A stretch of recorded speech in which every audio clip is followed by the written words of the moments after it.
I made a video last week about the upcoming Apple products this year.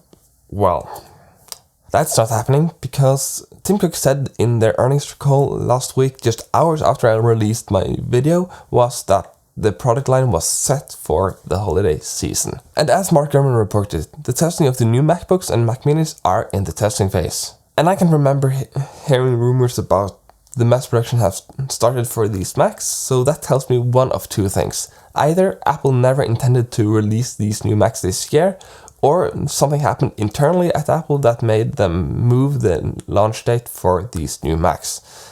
And we aren't really expecting large changes either, other than maybe a redesign for the Mac Mini. So could the M2 chip be the reason why there might be a delay in the updates for the MacBook Pros and Mac Mini?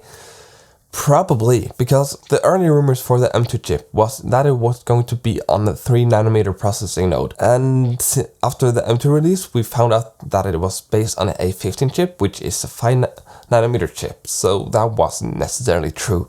But I have seen some speculation about the M2 Pro, M2 Max, and probably the M2 Ultra was going to be on the 3nm process node. Well, I think it's weird for Apple to do that type of change in mid-cycle generation or generation of processors. So I personally think the M3 will get the 3nm processing node, other than the Mac Pro, which I think will get another name for its chip to separate from the M series of chips.